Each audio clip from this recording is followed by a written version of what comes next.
Jumpa lagi dalam Renungan Harian Toraya, edisi Kamis 17 September 2020. Marilah kita siapkan hati dan kita siapkan Alkitab kita untuk menggumuli kebenaran firman Tuhan, dan karena itu kita minta pertolongan dalam doa. Mari berdoa. Syukur kepadamu ya Allah, bahwa hanya karena perkenan-Mu kami dilayakkan untuk mengalami dan menikmati hari yang baru ini. Kini ya Tuhan, kami menghampiri hadirat-Mu. Kami mau merenungkan kebenaran firman-Mu. Allah Roh Kudus, kuatkan kami, mampukan kami, sehingga sungguh firman-Mu ini akan terus menggugah hati kami dalam menjalani kehidupan ini. Dalam nama Yesus Kristus kami berdoa. Amin. Saudara, bahan kita masih sambungan dari bacaan kemarin, yaitu dari 2 Raja-Raja pasal 2 dari ayat 6 sampai ayat 18. Firman Tuhan, berkatalah Elia kepadanya, baiklah tinggal di sini, sebab Tuhan menyuruh aku ke sungai Yordan. Jawabnya, demi Tuhan yang hidup dan demi hidupmu sendiri, sesungguhnya aku tidak akan meninggalkan engkau. Lalu berjalanlah keduanya. 50 orang dari rombongan nabi itu ikut berjalan, tetapi mereka berdiri memandang dari jauh ketika keduanya berdiri di tepi sungai Yordan. Lalu Elia mengambil jubahnya, digulungnya, dipukulkannya ke atas air itu, maka terbagilah air itu ke sebelah sini dan ke sebelah sana, sehingga menyeberanglah keduanya dengan berjalan di tanah yang kering. Dan sesudah mereka sampai di seberang, berkatalah Elia kepada Elisa, mintalah apa yang hendak aku lakukan kepadamu sebelum aku terangkat daripadamu. Jawab Elisa, biarlah kiranya aku mendapat 2 bagian dari rohmu. Berkatalah Elia, yang kau minta itu adalah sukar, tetapi jika engkau dapat melihat aku terangkat daripadamu, akan terjadi kepadamu seperti yang demikian, dan jika tidak, tidak akan terjadi. Sedang mereka berjalan terus sambil berkata-kata, tiba-tiba datanglah kereta berapi dengan kuda berapi memisahkan keduanya. Lalu naiklah Elia ke sorga dalam angin badai.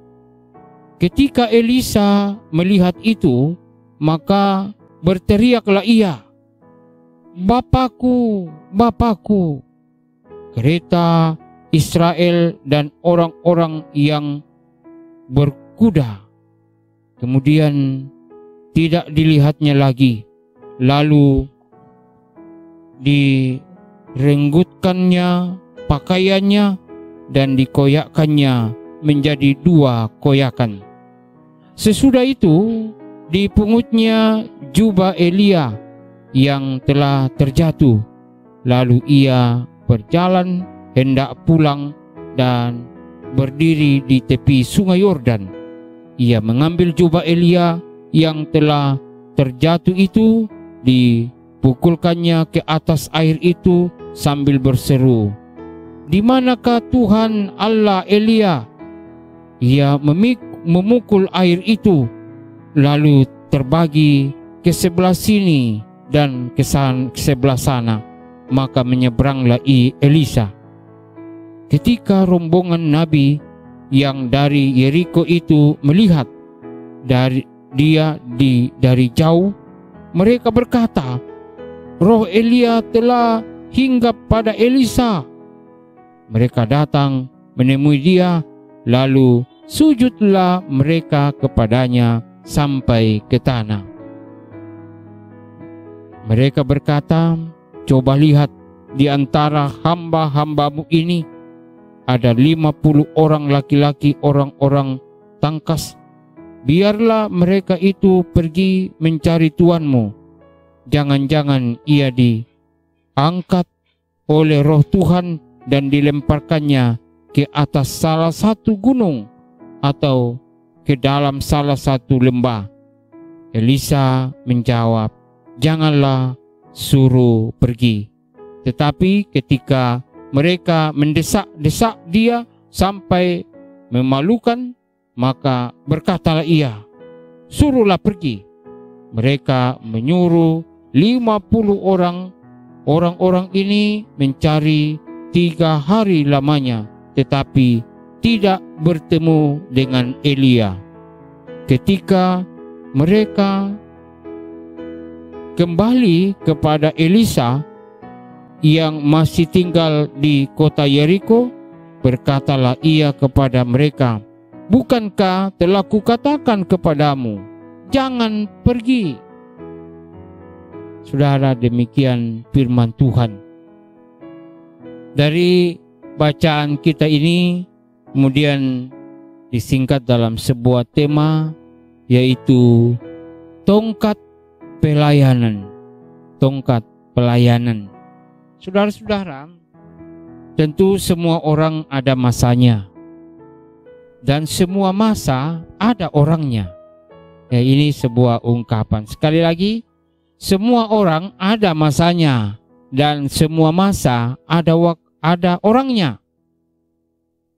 Seperti itulah roda kepemimpinan dalam sebuah lembaga.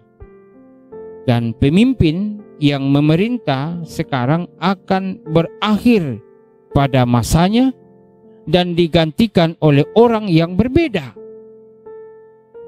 Tentu seperti saat ini sedang ramainya untuk pemilihan serempak, ya, pemilihan bupati, wakil bupati di beberapa kabupaten.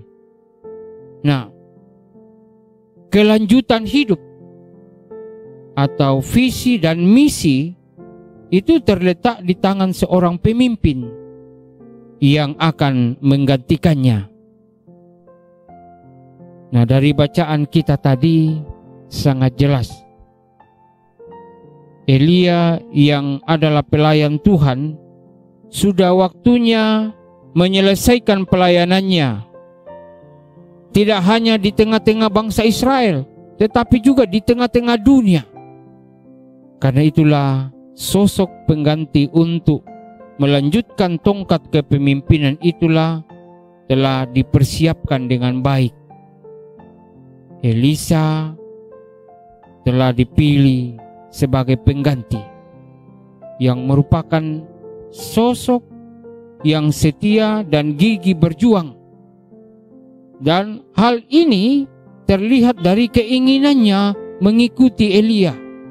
Walaupun Elia menyuruh pergi, Elisa menyadari bahwa kemungkinan besar ia akan menggantikan Elia, sehingga ia memerlukan kuasa Allah dalam menjalankan tugas dan tanggung jawab pelayanan itu. Permintaan Elisa, yakni 2 bagian kuasa Allah, itu merupakan permintaan yang mustahil, karena Allah yang berhak memberikan itu. Tetapi Elia menyerahkan semuanya itu, kedaulatan itu sepenuhnya kepada Allah untuk memberikannya kepada Elisa. dengan kehendak Allah, maka Elisa dapat melihat Elia terangkat ke surga dengan kehendak Allah. Karena itu Elisa mendapat apa yang dimintanya, yakni jubah Elia. Dan ia memulai tugas kenabiannya sebagai seorang yang dipenuhi kuasa Allah. Nah, saudara-saudara, jika hari ini kita yang memimpin, namun suatu hari nanti kita ada yang menggantikan. Karena itu, bangunlah relasi yang baik dengan sesama, agar tongkat pelayanan, tongkat kepemimpinan selanjutnya dapat menunjukkan bahwa segala sesuatu yang telah kita buat hari ini telah menampakkan bentuk pelayanan yang baik dan benar di hadapan Allah. Dan kesemuanya itu Tuhan yang dimuliakan. Haleluya. Amin. Mari berdoa. Ya Tuhan, Engkau yang telah merancang dan merencanakan perjalanan kehidupan kami. Setiap waktu dan masa ada waktunya, ada masanya. Dan ketika kami harus menyelesaikan tanggung jawab ini dan harus digantikan oleh pelayan atau pemimpin yang baru, Tuhan tolong kami untuk mempersiapkan diri dengan baik, sehingga tongkat pelayanan, tongkat kepemimpinan yang berkelanjutan untuk mewujudkan visi dan misi Allah sendiri akan terus menjadi sebuah kenyataan dalam hidup bersama, di tengah-tengah kehidupan bergereja, bahkan bermasyarakat. Tuhan tolonglah kami. Dalam nama Yesus Kristus kami berdoa. Amin.